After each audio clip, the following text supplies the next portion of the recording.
Dear students, welcome all of you once again to History of English Literature, Semester 1, BA Communicative in English.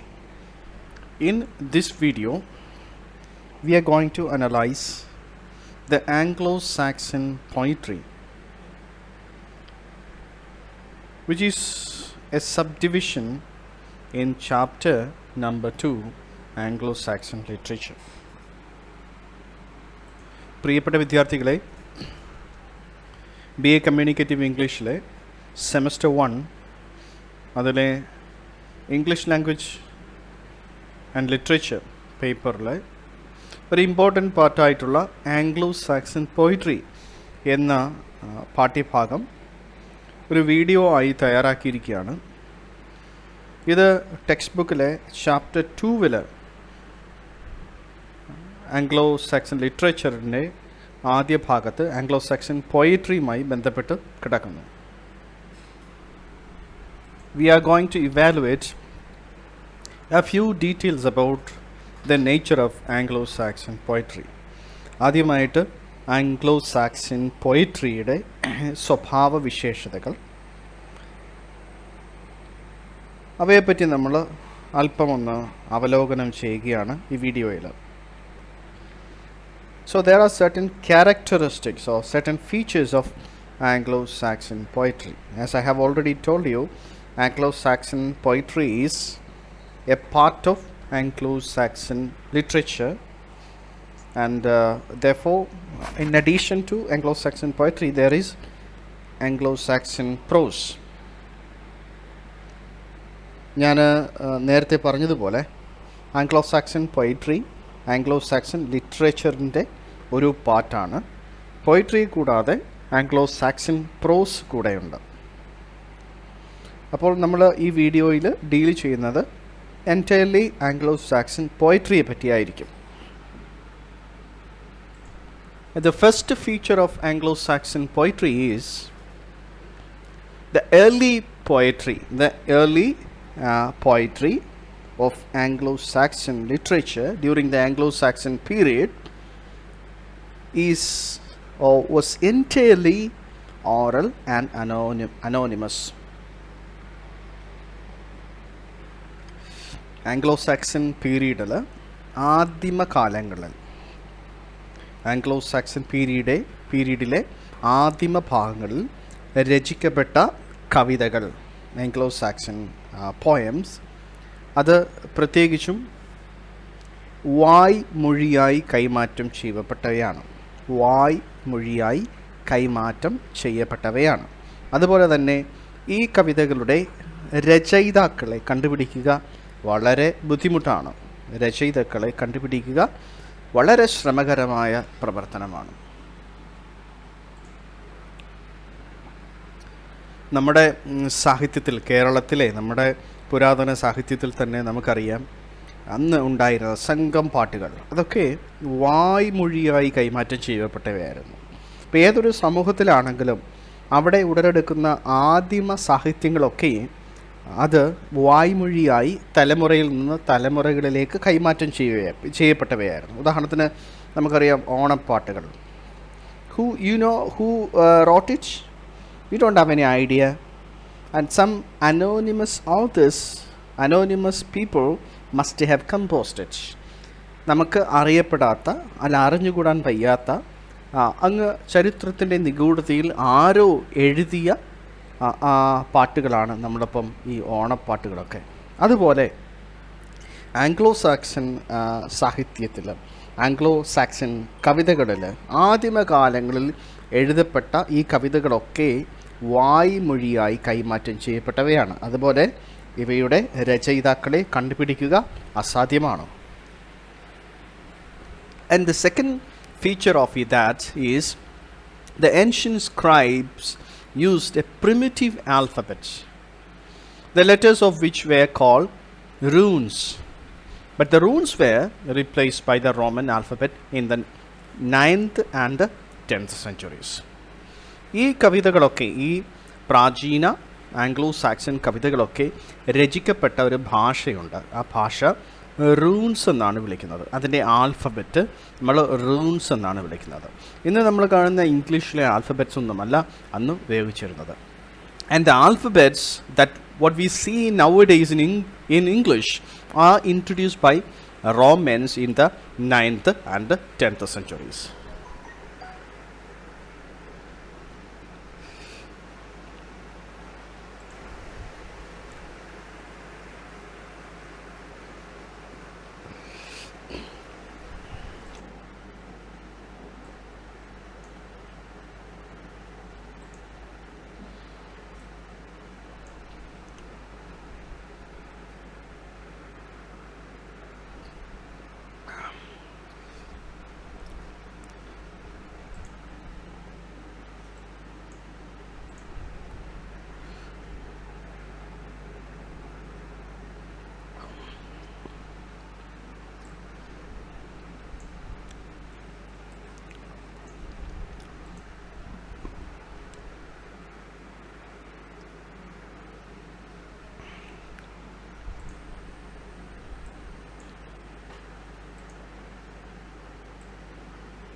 So we are now going to see a group of people who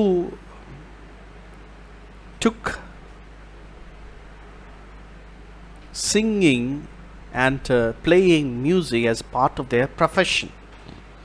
Bards and entertainers. Storytelling and singing was already a profession in the 6th and the 7th centuries. 6ഉം 7ഉം നൂറ്റാണ്ടുകളോടെ തന്നെ കഥ പറച്ചിൽ, കവിത ആലാപനം ഇവയൊക്കെ ഒരു തൊഴിലായി തന്നെ മാറിയിരുന്നു. So those who did this, there were a group of minstrels who were divided into scopes, the sharpers of verse and the gleemen entertainers. അപ്പോൾ നമ്മുടെ സമൂഹത്തിൽ തന്നെ പ്രാചീന കാലം തൊട്ട് തന്നെ കൊട്ടാരത്തിലെ സംഗീതജ്ഞന്മാരുണ്ടായിരുന്നു. ഇപ്പോൾ സംഗീതം തൊഴിലായി സ്വീകരിച്ചവർ, അവർ കൊട്ടാര കവികൾ അല്ലെങ്കിൽ കൊട്ടാരത്തിൽ സംഗീതം ആലപിക്കുന്നവരായി മാറി. അപ്പം ഏതെങ്കിലും സംഗീത ഉപകരണങ്ങൾ വായിക്കുക, സംഗീതം ചിട്ടപ്പെടുത്തുക. So there were two group of people, scops and the gleemen. Scops were the shapers of verse and the gleemen were entertainers. The other group is Witzit, the wide wanderer, and Dor are the first bards known to be by name. Their songs present different aspects of life, although they draw on similar material. മറ്റൊരു സംഗീതം അല്ലെങ്കിൽ ആലപിക്കുന്ന മറ്റൊരു ഗ്രൂപ്പുണ്ട്, അവരെ വിഡ്സിത്ത് എന്നാണ് വിളിക്കുന്നത്. അവരുടെ സംഗീതം അല്ലെങ്കിൽ ആലാപനമൊക്കെ പല ജീവിതത്തിൻ്റെ പല ഭാഗങ്ങളെ പറ്റിയായിരിക്കും. പ്രത്യേകിച്ചും എന്താണ് റിയൽ ആയിട്ടുള്ള അല്ലെങ്കിൽ അവരുടെ ചുറ്റുപാടും നടക്കുന്ന ജീവിതത്തെ പറ്റി അവർ കാണുകയും അത് പാടുകയും ചെയ്തിരുന്ന വ്യക്തികളാണവർ. Sometimes they composed some lamentations, വിലാപകാവ്യങ്ങൾ, ദുഃഖിപ്പിക്കുന്ന കാര്യങ്ങൾ കാണുക, അതിനുശേഷം വിലാപ അത് അവയെ പറ്റി വിലപിച്ചുകൊണ്ടുള്ള വിലാപ കാവ്യങ്ങളുടെ രചന. സോ നമ്മൾ ഇംഗ്ലീഷിൽ സാധാരണ ഇതിനെ എലജി എന്നാണ് വിളിക്കുന്നത്. എലജിയായിക് ടൈപ്പ് എന്ന് വിളിക്കും. So we see that in old English poetry three kinds of or three types of poems can be seen.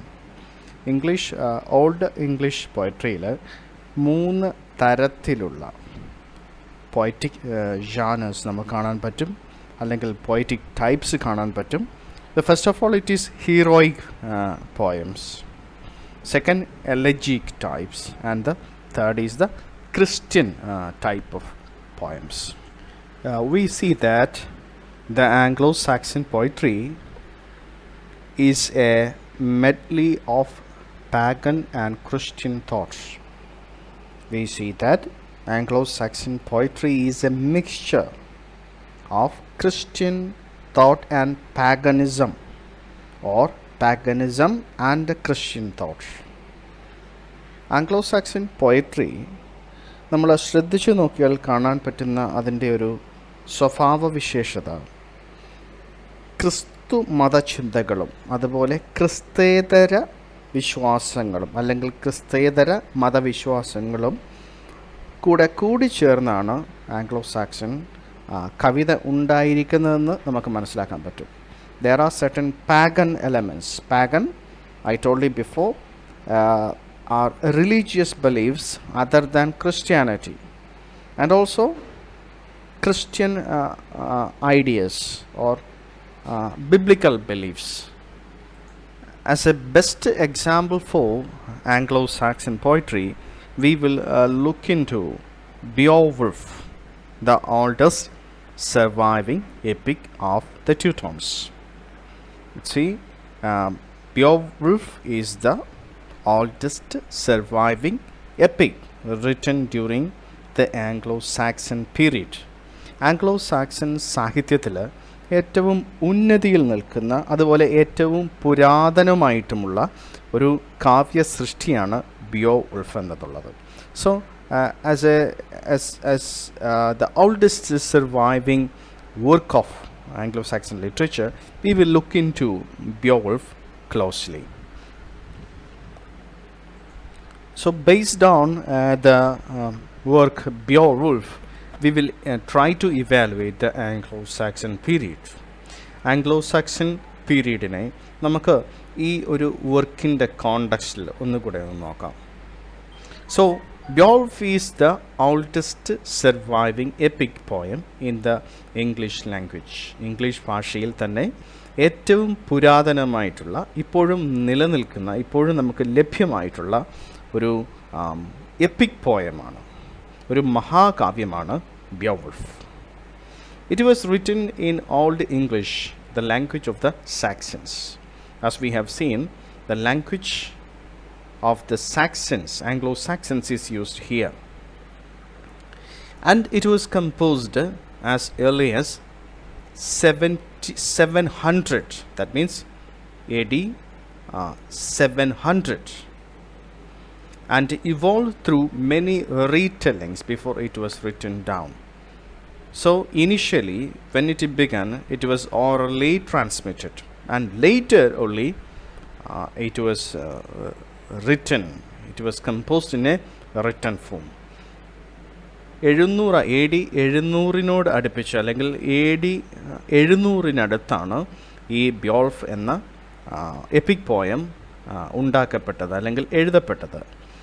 അതുപോലെ ഇതൊരു എഴുത്തിൻ്റെ ഫോമിലേക്ക് വരുന്നതിന് മുമ്പ്, ശരിക്കും ഒരു എഴുത്തിൻ്റെ ഫോമിലേക്ക് വരുന്നതിന് മുമ്പ് തന്നെ പല തലമുറകളിലാകട്ടെ പല തവണ പലരും വായ്മൊഴിയായി പല പ്രാവശ്യം പാടിയിട്ടുള്ള ഒരു മഹാകാവ്യമാണ് ഇത്. അതിനുശേഷമാണ് ഒരു എഴുത്തിൻ്റെ രൂപത്തിലേക്ക് വന്നത്. അതിൻ്റെ അർത്ഥം എന്തെന്ന് ചോദിച്ചാൽ, so it has gone into many changes, it has gone to many revisions before it was written down. എഴുതപ്പെടുന്നതിന് മുമ്പ് പല പ്രാവശ്യം പല തിരുത്തലുകൾക്കും പലതരത്തിലുള്ള വ്യതിയാനങ്ങൾക്കും വിധേയമായിട്ടുണ്ട് ഈ മഹാകാവ്യം. So earliest known owner of the manuscript is the 16th century scholar Lawrence novel. നമുക്ക് അറിയപ്പെടുന്നതിൽ വെച്ച് 16ാം സെഞ്ചുറിയിലെ ഒരു പണ്ഡിതനായ ലോറൻസ് നോവൽ ആണ് ഇതിൻ്റെ എഴുത്തുകാരനെന്ന് ചിലർ അഭിപ്രായപ്പെടുന്നുണ്ട്. So you can see the picture of then Britain during the Anglo-Saxon period here. So in the story of Beowulf, it starts like this. Hrothgar, king of Danes, built a met hall called as Herod Hall. So ഇതിലെ കഥ, ബിയോൾഫ് എന്ന എപ്പിക്കിലെ കഥ ഇങ്ങനെയാണ് തുടങ്ങുന്നത്. ഹ്രോത്ഗാർ എന്ന Danish രാജാവ് ഒരു maid hall നിർമ്മിക്കുന്നു. ആ ഹാളിൻ്റെ പേരാണ് ഹെറോഡ് ഹാൾ. ഹെറോഡ് ഹാൾ എന്ന ഒരു മീഡ് ഹാൾ നിർമ്മിക്കുന്നു. So then, because of the noise made by the Danes, Gretel attacked them. So ഒരു ഡാനിഷ് കിങ് ആണ് ഈ ഹാൾ നിർമ്മിക്കുന്നത്. എന്നാൽ അതിനകത്ത് വരുന്ന ആൾക്കാരുടെ ഒച്ച നിമിത്തം ഗ്രഡൽ എന്ന ഒരു ഭീകരൻ അല്ലെങ്കിൽ ഒരു ഭീകര സ്വത്വം അവരെ ആക്രമിക്കുന്നു. And after that he ruled the whole for 12 years. നീണ്ട 12 വർഷം ഈ ഭീകരസത്വം അല്ലെങ്കിൽ ഈ ജീവി ആ hall ഭരിക്കുന്നു. And then a great warrior from great land came to help. So a great warrior, his name is Beowulf, he comes to the land, great land, to help the people who are continuously attacked by this giant animal like creature, and his name is Beowulf.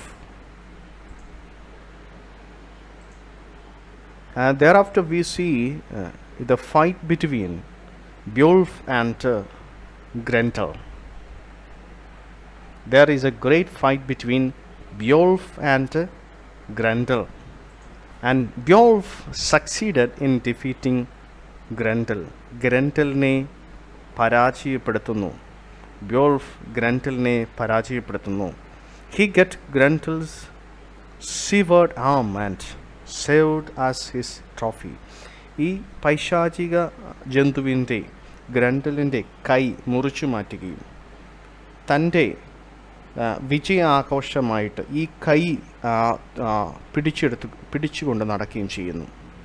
Thereafter we see Grendel's mother comes to Herod to avenge Grendel.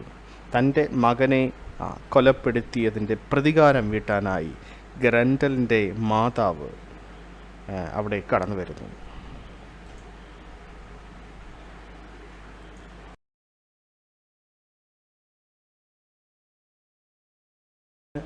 Beowulf sails back to his land and became the king for 50 years. ഈ വലിയ വിജയത്തിന് ശേഷം ബിയോവുൾഫ് തൻ്റെ നാട്ടിലേക്ക് പോവുകയാണ്. നാട്ടിലേക്ക് പോയിട്ട് തുടർന്ന് വരുന്ന 50 വർഷങ്ങൾ അവിടെ രാജാവായി വാഴുന്നു. ഈ ധീരനായ പടയാളി അവിടുത്തെ രാജാവായി മാറുന്നു. So Beowulf is crowned the king of Getas. ഇപ്പോൾ ബിയോവുൾഫ് ഗേറ്റാസിലെ രാജാവാണ്. And 15 years later he again fights the dragon that attacked his people. Then 15 years after again he fights the dragon that attacked his people. 50 വർഷങ്ങൾക്ക് ശേഷം വീണ്ടും തൻ്റെ ജനങ്ങളെ തൻ്റെ പൗരന്മാരെ ആക്രമിക്കുന്ന അല്ലെങ്കിൽ കൊല്ലുന്ന ഒരു ഭീകര സത്വവുമായി വീണ്ടും ഏറ്റുമുട്ടുന്നു.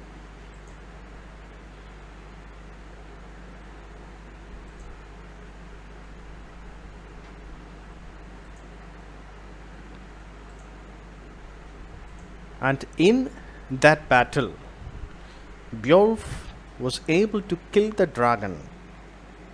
However, he was totally wounded.